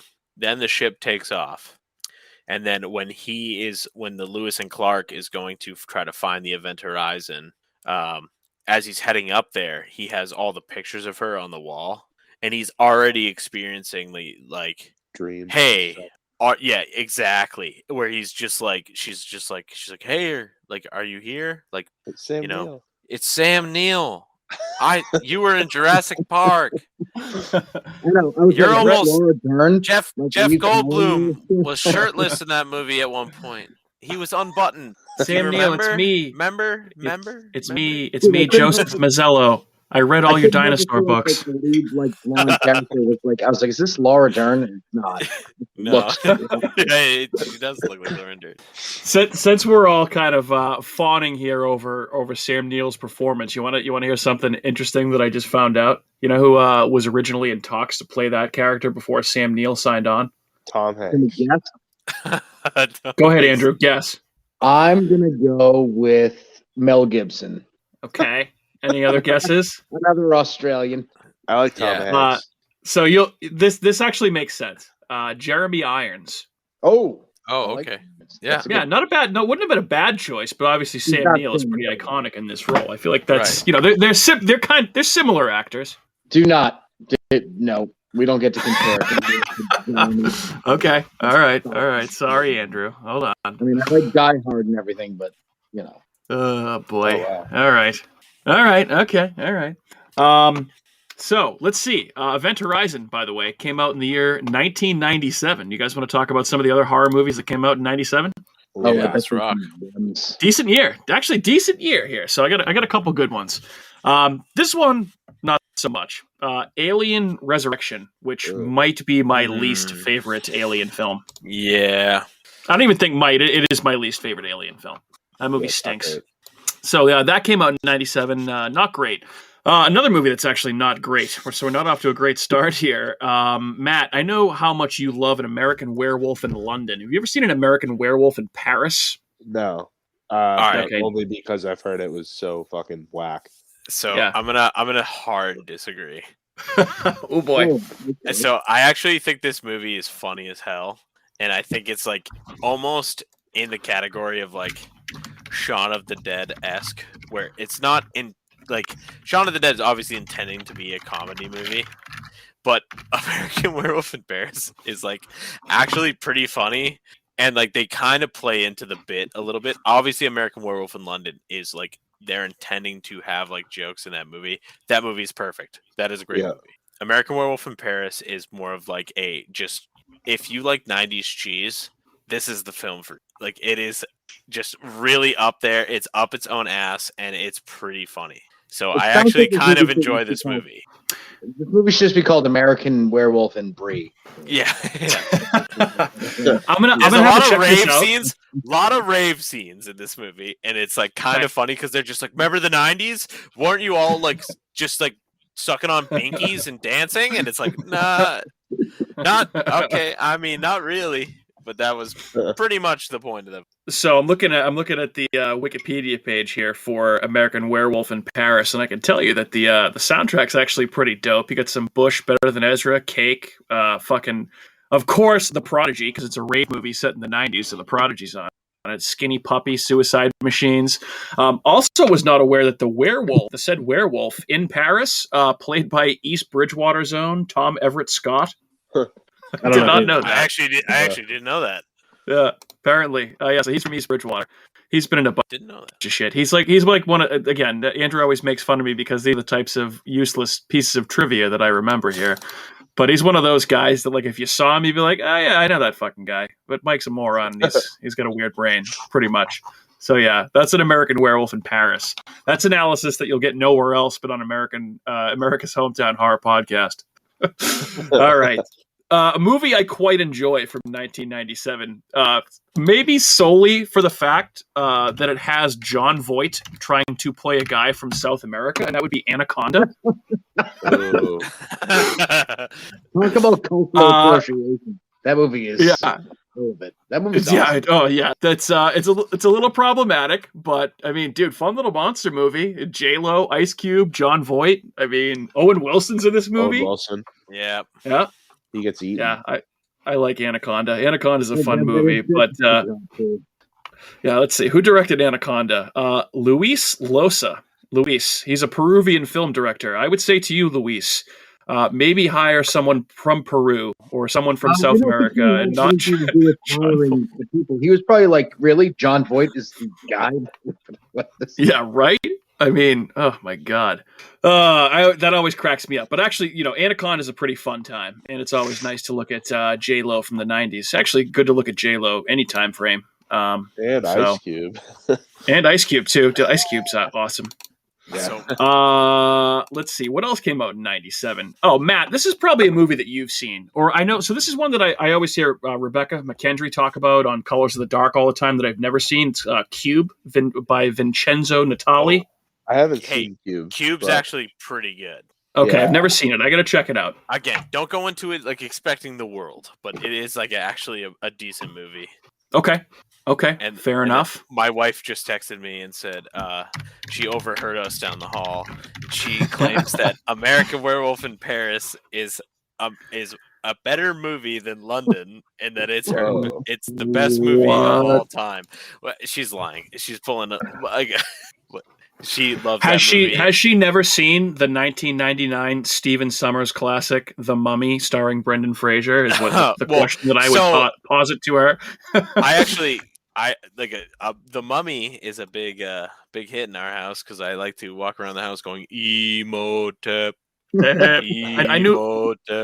I knew there was a big reason I liked you. Yeah. Imhotep. So that movie kind of rules. I like remove the word "kinda," and then you have your answer. The movie rules, baby. Yeah. They need to. This Mummy 3: Tomb of the Dragon Emperor was not the best, but hey. not great. But dude, so wait a second. But how we did not talk about this? Maybe just I don't know if anyone I forgot about it, and I don't know if anybody else saw this. So Brendan Fraser right now is obviously going on this huge Renaissance tour right now because of his performance in that Darren Aronofsky movie, The Whale. They're saying he's going to win all the major awards. I can't wait to see that. I love Brendan Fraser. He just seems like he's about that people are very upset that he was not actually a whale when he deserves he deserves all the roses, man. Why does anybody care? Right? Now, I mean, he's just not a giant fat person. Weren't you a big fat person? Well, so is he a great big fat person? Well, not only so I did see that, Andrew, and not only is he not fat like the character in the movie, but also the character in the movie's gay, and Brendan Fraser isn't gay. So they're both both communities were, I guess, slight. I don't know if outrage is the correct word, but I don't know. Whatever. That's a whole different story for a whole different podcast, I presume. But what I was trying to say was, so he's been kind of, getting interviewed all over the place and doing the film festival circuit and getting a ton of standing ovations. And he was asked recently about the potential for reprising his role as Rick O'Connell in The Mummy 4, and he said he would be open to it if the opportunity presented itself. Yeah, so I say Broncos country, let's fucking ride, baby. Let's ride. Give me The Mummy 4, baby. Oh my God. I have only one problem with that though, is he's not technically a mummy. So maybe he shouldn't. That's true. I know he had a lot of injuries doing his own stunts. He is definitely not in the same shape that he used to be in. So it would be interesting to see, how he's playing that stud Rick O'Connell all these years later. We'd have to see. We shall see. Maybe some hair transplant, but he'll be all right. Yeah. He had a great head of hair in the Mummy movies. Sick flow, just absolute lettuce. So, and in Encino Man, he had a great head of hair too. So, just a great actor. Let's get the Rock. Let's get the Rock back at the Scorpion King. What do we say? Oh, you kidding me, dude? He would absolutely do that. They're saying that Black Adam movie that he's in is bombing. It's getting terrible reviews. That looks like a stinker. Yeah, not great. Okay, where was I here? Oh, here's an Andrew movie from 1997. The Devil's Advocate, talking about Keanu Reeves.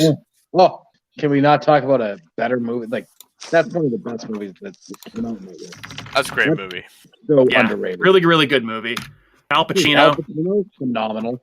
Yep. So, Devil's Advocate, 97, very good movie. Actually, I rewatched this movie recently. Not The Devil's Advocate, but the next one I'm about to talk about here, which is I Know What You Did Last Summer, and has not aged that well. I mean, it's not a bad movie. It's you're a fan of one Jennifer Love Hewitt, as I very much was in the 90s, this is a movie for you. And I can guarantee you there's two good reasons to watch that movie. yeah, exactly. Her and but it's definitely got that, like, this is like, dude, I Know What You Did Last Summer was one of those peak like 90s horror movies up there with Scream. So it's got like the cast of like Freddie Prinze Jr., Ryan Phillippe, Jennifer Love Hewitt, Sarah Michelle Gellar, all the girls that have 3 first names of their names. Like, just it's, I don't know. It's not that great. It's also not that horrible. So yeah, that's I Know What You Did Last Summer. A movie that I really like because it's about gigantic insects that attack and kill people. And this one actually gets some respect put on its name because it was directed by Guillermo del Toro. Is Mimic? Tell me you guys have seen Mimic. Oh, Mimic's awesome. I have not actually. Are you serious? Yeah, I've never seen it. All right, so it's streaming somewhere right now. Yeah, it's streaming. Got to check it out. HBO. All right, yeah, let's rock, dude. Yep. That's added to the list. No problem. Check out Mimic. Yeah, I'm doing it right Matt, now. You must have heard of this one, Matt, being the Stephen King head that you are. Have you ever seen the movie adaptation of The Night Flyer? Yeah. Oh yeah. Yeah, I haven't seen that either. Okay. It's an interesting movie. Good one. It's actually like, so it's about, I'll say the creature design in it is very interesting, and that's another one of those movies that if you just happen to come across it and you weren't expecting much, I think you'd be pretty pleasantly surprised. Yeah. And a very underrated Stephen King short story. Is that a Mick Garris joint? It very well may be. I know it's starring Miguel Ferrer, who is another one of those actors that you would see and be like, oh yeah, that guy. He's like the main villain in like fucking Blank Check. And he's in a bunch of other shit. Mark Pau. Yeah. I think my favorite movie from 1997 might be The Relic. Okay. Oh, with Tom Sizemore? Tom Sizemore, Penelope Miller. That's a good monster movie right there. And obviously, you know that I love my monster movies. So The Relic is a sneaky, underrated movie there. Let's keep rolling here. We also got in 1997 Scream 2, which I think is probably one of the better movies in the Scream franchise. Not a bad sequel. Yeah. Do you guys have any love for Scream 2? Oh yeah, I like Scream 2. Okay, excellent. I'm gonna do it. All right, and then to round out 97, a couple of out there weird movies that are definitely pretty cool, definitely have their own aesthetic, and 2 movies that I think either are already in the process of being rebooted here or are ripe for reboots. First of which is Spawn. Now, I know Spawn is getting rebooted, and Jamie Foxx is actually going to play Spawn, so that's supposedly happening. And the second movie is Wishmaster. Wishmaster's awesome. I love this movie. Yeah, I knew you'd perk right up for Wishmaster, Andrew. That's a good movie. Nothing wrong with that. They're going to remake that. That's even better. Apparently, or I know that there's been talks of a remake of Wishmaster, but so we shall see what happens. If I had a Wishmaster, I would ask for a remake of that movie. Say it again. I said if I had a Wishmaster, I would ask for a remake of that movie. I see what you did there. Like that. Yep, I see what you did there. Obviously, I forgot that movie was navigated. What an idiot! Narrated, I should say, by the tall man Andrew Angus Scrimm. Did you know that? Of course you did. I did not. Why that's so good. Yeah. And then all the main slasher guys are in it. I think Robert Englund's in it, right? And Kane Hodder's in it. Tony Todd. I think Tony Todd's in it too. So just give me all the people you can. Yeah. Yeah, and that would be Wishmaster. So that's those are some of the bigger releases from 1997. I don't know if there's anything I missed there, but one. Oh yeah, Matt, go ahead. I got Funny Games. Yeah. Okay. All right. That's a fucking banger. That movie. Did I just see that you just rewatched that, Matt? That was just my post for the day for October. Yeah, that movie's fucked up, dude. Yes, Justin, it is. Is that what you were gonna say? No, actually, I have another one. The other movie I was going to throw out there was Perfect Blue. It's a Japanese anime film about a pop star. Okay. Oh, yeah, dude. So it's a good movie. Go ahead. It's about a pop star that basically has a stalker that becomes obsessed with it. And she slowly goes insane. And it's just like. It's a really good movie. I actually like that movie a lot. I watched it I want to say a couple of years ago. I haven't rewatched it since. I definitely something I need to add to my list. But Perfect Blue, really good movie.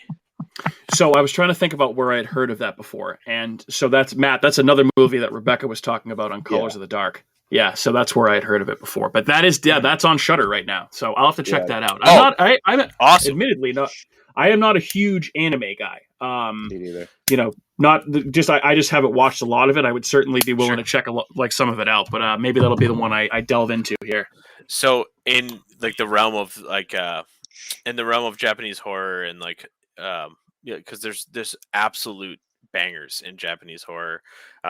Again, like Matt, you and me were discussing over text the other day. Once you get over the subtitles, a lot or dubbing, depending on what you're watching, a lot of the movies in live action, they're kind of easy to watch, and like a lot of them are great, and it's just something that we miss. Like a lot of the Italian and French films I haven't watched, so that's something I'm missing. But like as a fan of anime in general, I'm not like a huge diehard guy, but like a lot of them I truly enjoy.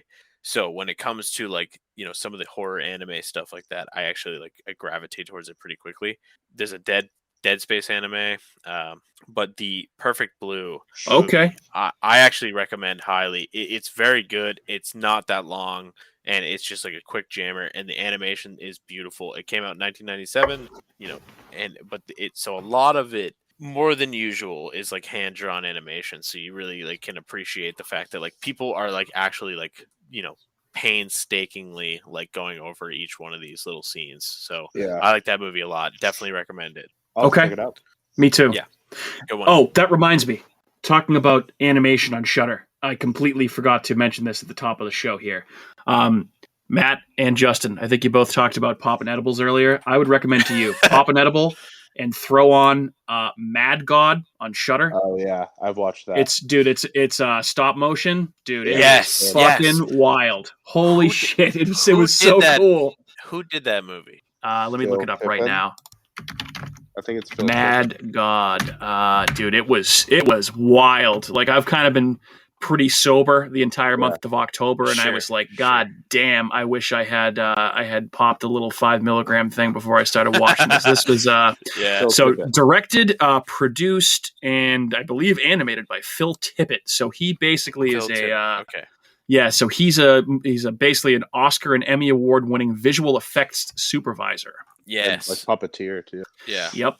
Worked on Jurassic Park, RoboCop, Starship Troopers, Star Wars movies, Indiana Jones movies. So he's put in his work. Oh, awesome. So I remember this movie was recommended to me or brought to my attention initially by a buddy of mine named Nate.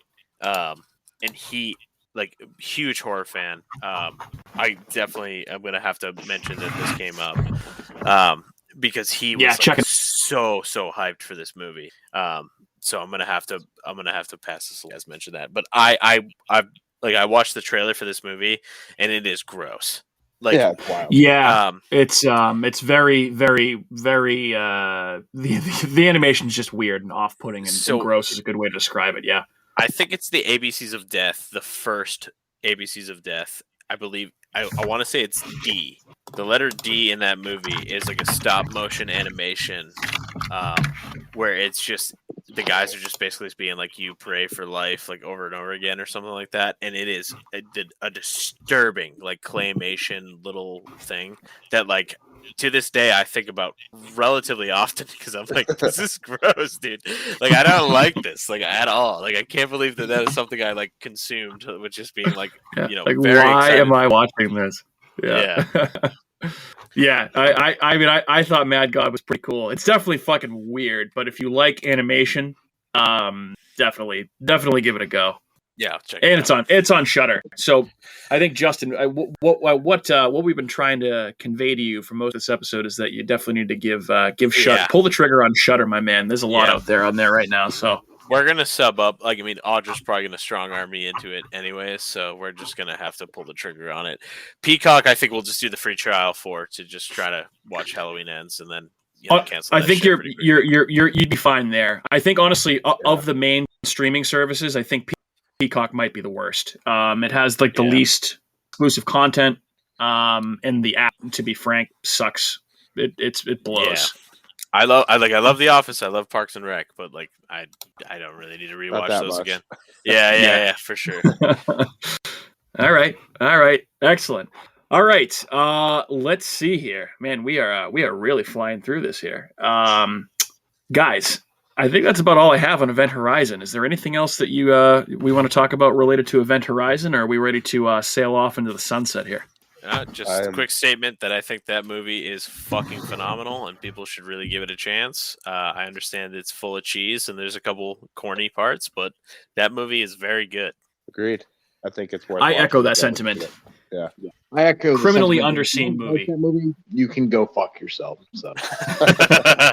Classic. The line that will live in infamy from Matt. If you don't like this movie, fuck yourself. Hey, and Phantasm. Yeah, Phantasm's pretty good too. I haven't brought up Phantasm all night. So while we're on this, we almost made it a 2-hour episode. We almost made it without you mentioning Phantasm once. I didn't mention it. I brought it up. I think I brought it up too because I talked about Angus Scrimm actually too. Yeah, I did. Yeah, so that's on me. All right, excellent. So yeah, Event Horizon, go watch it along with the 85 other movies that we recommended at the top of the show. But hey, it's October. Watch some spooky shit. Enjoy yourself. Treat yourself to some spooky times. That is what the season is all about. I mean, it's pretty much that season last year round for us. As I'm sure you know, if you are a fan of this show, you know that we come back each and every week to give you new horror content, whether it be about movies or haunted attractions or fantasy style drafts, which we haven't really done one of those in a while, or other random horror musings about weird things that we like to talk about. And that's what we do. So if you're looking for a new podcast platform, what I would say is you can find us on Apple Podcasts, Google Podcasts, Spotify, Amazon Music, iHeartRadio, Stitcher, Spreaker, wherever else you may get your podcast. And we'll also be listening to us now next week and the week after and the week after that. So that's what I have to say about that. And I also want to say thank you to our co-hosts tonight, which again have been Matt and Andrew. Kat should be back in the coming weeks. We welcome her return. And of course, I need to say a big thank you to Justin. Justin, it has been a real pleasure having you on, man. It has been a lot of fun talking horror with you. We should do this more often. Guys, anytime. Literally anytime you want me on, I'm down. And then let's get some beers. You know, it's funny. I was just about to say that because I know we've messaged back and forth, and now we're talking on a podcast, but I've never actually met you in person. So we should definitely go grab a couple cold ones at some point in the near future. No, for sure. Absolutely. And then, me and Matt have the same facial hair, so you guys will be a little confused. So what you're saying is you're both studs. Yeah, absolutely. Just absolute jacked stallions walking through the Yeah, baby. But yeah, I mean, thank you guys for having me. And then my wife's also a fan of the show, so just real quick, I want to say, hey, happy anniversary, Audra. And that's about it. Oh, what a sweetheart. Yeah, happy anniversary to you guys. 12 Thank no you. small feat, I mentioned. So good for you guys and to many more. Cheers to you both. Congratulations on the baby. Oh, thanks, man. I appreciate that very much. Thank you. And yeah, so yeah, we have to meet up anyway because you got those Phantasm beers for us. There's another Phantasm reference. Yeah. So that's right. Yeah, let's make that happen. But yeah, again, my name is Mike. Thanks for tuning in to another episode of America's Hometown Horror. It is good to be back. I missed last week for the first time, and since the show has been out there, and it felt really strange, and I was definitely getting the itch to record this week. So I'm happy to be back, and go enjoy October, my friends. Good evening. We'll see you guys later. Good evening. Bye. Hey everyone, it's Mike from America's Hometown Horror, and just wanted to say thank you again for listening to another episode of our show, because of course, we would be nothing without you listeners. If you are interested in more local Plymouth podcasts, I would highly recommend you check out some shows by our cohorts on the Inebriart Podcast Network. That's right, the Inebriart Podcast Network, folks. In addition to America's Hometown Horror, you can find the Inebriart Podcast, Bar Talk, Theme Park Legends, Retro Redoctopus, and Old Colony Cast. Head on over and give them a listen.